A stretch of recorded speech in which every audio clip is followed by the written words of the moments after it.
नाजरीन, आप देख रहे हैं ZH न्यूज़। मैं हूं ज़हीर अहमद। नाजरीन, आज अदालत के अंदर जो कुछ हुआ, दोनों तरफ से हमज़ा शहबाज शरीफ साहब वज़ीर आला रहेंगे या नहीं रहेंगे, उसका मामला जो था वो कल के लाहौर हाई कोर्ट के फ़ैसले के बाद PTI ने और काफ लीग ने रब्ता किया था सुप्रीम कोर्ट से, और सुप्रीम कोर्ट के अंदर जजेस के जो रिमार्क्स थे उसके हवाले से कुछ बात करते हैं और उसके बाद जो फ़ैसला हुआ उसके हवाले से बात करते हैं। सबसे पहली बात तो ये है कि इत्फाक़ राय से फ़ैसला ये हुआ है कि 17 जुलाई तक वो रहेंगे। 17 जुलाई के 3 या 4 दिन बाद, जिस दिन ज़िमनी इलेक्शन होगा, पता चल जाएगा कि 20 सीट में से कितनी PTI जीतती है और कितनी जो है वो नू लीग जीतती है, या कितनी कौन जीतता है जमातें।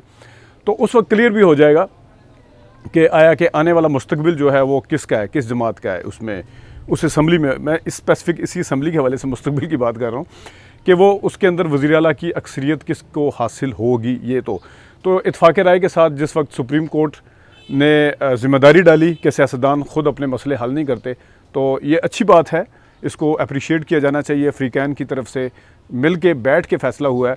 हालांकि एक TV चैनल जो है वो सुबह से चला रहा था कि उसकी बातों से ये लग रहा था कि PTI के आपस में भी इख्तलाफात हैं, PTI के जो उनके इत्तेहादी हैं परवेज़ लाई के, उनके साथ भी इख्तलाफात हैं। PTI का मियाँ महमूद कुछ कह रहे हैं, PTI के बाबर अवान कुछ कह रहे हैं, काफ लीग के परवेज़ लाई कुछ और कह रहे हैं, और सारा मिल मिला के इमरान खान साहब कुछ और चाहते हैं शायद।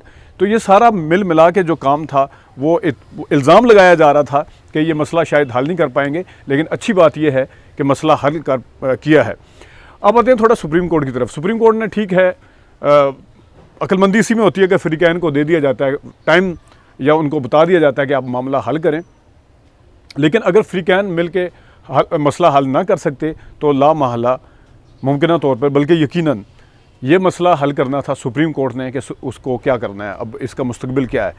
तो सुप्रीम कोर्ट का थोड़ा नज़र ऐसे आया है जिस तरह चीज़ों से अवॉइड कर रही है, जिस तरह उनको ख़तरा है कि हमने अगर इस तरफ फ़ैसला सुना दिया तो इस तरफ से तनकीद आएगी, इस तरफ फ़ैसला सुना दिया तो इस तरफ से तनकीद आएगी।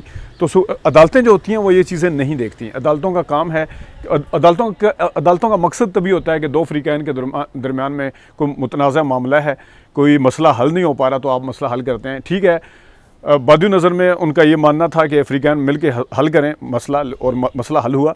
लेकिन इसी मामले को अगर देखा जाए तो क्या हर मामले के अंदर सुप्रीम कोर्ट ये वाला अपना बताती है कि हाँ बिल्कुल मामला हल नहीं हो पाया और फ्रीकैन मिल के करें? ऐसा नहीं है। कई जगह पे सुप्रीम आपको असर्ट करती हुई नज़र आती है, सुप्रीम कोर्ट अपने इख्तियारात को इस्तेमाल करती हुई नज़र आती है, फिर उस वक्त तनकीद भी होती है। ज़ाहिर है सुप्रीम कोर्ट का काम है कानूनी तौर पर, कॉन्स्टिट्यूशनली अगर कोई मामला किसी तरह हल नहीं हो पा रहा तो उसको हल किया जाए, और इस चीज़ को एक साइड पे रखें कि उनके ऊपर तनकीद होगी या नहीं होगी। लेकिन न्यूट्रल, जो हम न्यूट्रल का आजकल बड़ा वर्ड यूज़ करते हैं, आज मुमकिन तौर पे मुझे भी सुप्रीम कोर्ट कुछ ज़रूरत से ज़्यादा न्यूट्रल नज़र आई। वो मसला हल नहीं कर पा रही थी, बार बार आनियाँ जानियाँ लगी हुई थी। इसके ऊपर क्योंकि माजी की जितनी मिसालें हैं उसमें सुप्रीम कोर्ट मामलात में दखल भी देती है, इंटरफेयर भी करती है, सारा कुछ करती है।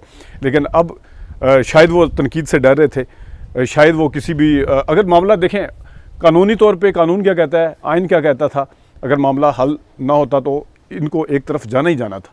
ये नहीं हो सकता कि आप दोनों फ्रीकैन को राज़ी करें, ये भी नहीं हो सकता कि दोनों को नाराज़ करें। मामला ज़ाहिर है जब भी कोई मुतनाज़ा मामला जो है हल होता है उसमें एक ज़्यादा खुश होता है, एक कम खुश होता है, या एक नाराज़ भी होता है। तो माजी की मैं यहाँ पे मिसालें देना शुरू करूँ तो बहुत ज़्यादा मिसालें हैं जिसमें आपको नज़र आएगा कि मामला जो है वो सेटल होते उस तरह नज़र नहीं आ रहे। अच्छा, अब आते हैं एक और मामले की तरफ, थोड़ा सा उस पर बात कर लेते हैं। कल इमरान खान साहब ने जो तकरीर की है उसमें कहा है कि जो मतलब है कि हमारे बंदों को फ़ोन जा रहे हैं ज़मीनी इंतखाबात के हवाले से भी, मतलब ज़मीनी इंतखाबात तो खैर आ गए हैं कि फ़ोन आ रहे हैं कि आप इनके टिकट पे इलेक्शन लड़ें या इनको छोड़ें या पार्टी को छोड़ें।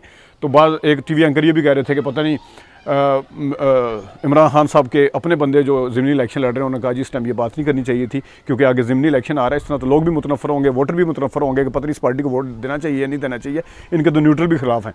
तो ये वाला मामला एक तरफ था। लेकिन जो शिकायत की उन्होंने इमरान खान साहब ने कि फ़ोन आ रहे हैं, पार्टी को छोड़ने का कहा जा रहा है या इलेक्शन नहीं लड़ने का कहा जा रहा है, यही वाले मामलात अब जो एक चैनल है उसके ऊपर उसका मजाक उड़ाया जा रहा है कि कोई फ़ोन नहीं आ रहे।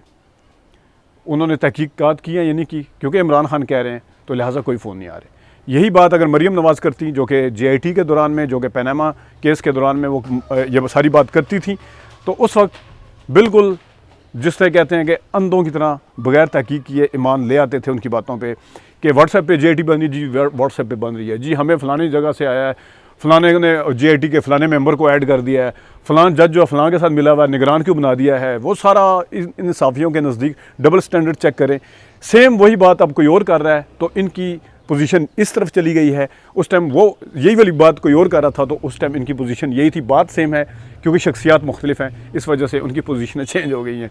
ये एक बात थी। इमरान खान के कल के जलसे के हवाले से भी बात करेंगे। अभी तक के लिए इतनी इजाज़त दीजिए। अल्लाह हाफ़िज़।